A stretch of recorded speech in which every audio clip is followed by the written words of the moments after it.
Bismillahirrahmanirrahim. Assalamualaikum warahmatullahi wabarakatuh.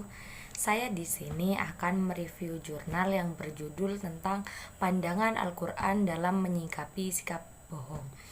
Isunya di sini adalah tren diskursus agama di ruang publik. Temanya di sini adalah hoak agama. Nama Hasni Nurlaili, NIM T 2019-1071. Saya dari Prodi PAI, tepatnya kelas A2.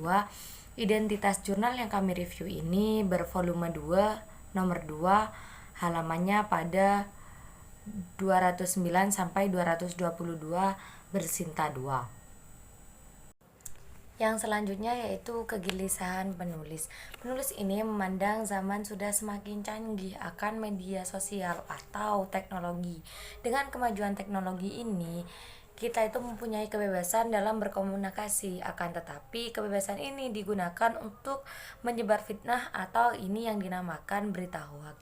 Novelty ini ketika melihat fenomena tentang penyebaran berita hoax, itu patut kiranya kita melihat dari sepenggal ayat Al-Quran, karena Al-Quran ini sudah menjadi pedoman bagi umat muslim se-Indonesia, seperti itu. Dan rumusan masalah pada jurnal ini, bagaimana cara kita menghadapi berita hoax di media sosial.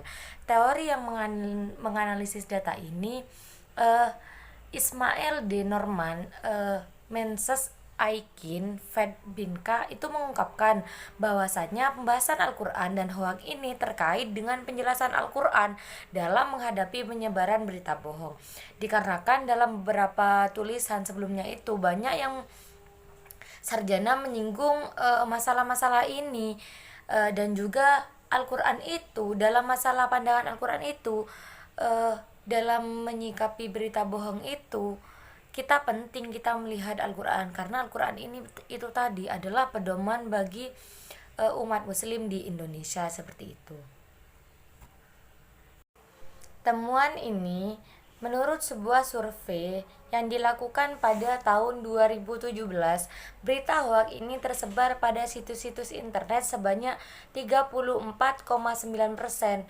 Di televisi itu 8,7%, di media cetak itu 5%, di email itu 3,1%, dan di radio itu 1,2%. Hasil penelitian itu, penyebab munculnya berita hoax ini disebabkan karena berkembang pesatnya teknologi di era 4.0, sehingga mudahnya seorang itu atau kelompok untuk mengkonsumsi media sosial dengan minimnya pengetahuan literasi media sosial itu. Dan konsumen itu dengan mudahnya menangkap berita-berita yang telah tersebar di situs-situs yang ada, seperti itu. Dan metode yang digunakan dalam penelitian ini adalah interpretasi, dan pendekatannya pendekatan tematik.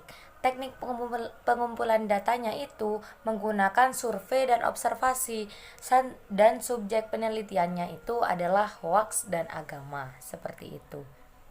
Cerita nyata yang ada di sekeliling saya itu, saya punya teman, dan itu pun dia itu Muhammadiyah, dan itu pun bercerita kepada saya bahwasanya waktu itu pernah beredar sebuah foto atau undangan yang berisikan tentang dialog atau debat terbuka tentang kegiatan yang sudah terlaksana seperti tahlil dan tasawuf. Surat ini mengatasnamakan pengurus Muhammadiyah cabang Jember yang ditujukan kepada pimpinan jamaah tahlil yang ada di sekitar lingkungannya dia. Dan itu pun bertujuan untuk katanya sih menguji keabsahan tahlil dan tawasul dalam perspektif Islam. Dan itu dinyatakan hoak karena di dalam Jember ini tidak ada namanya pengurus cabang Jember.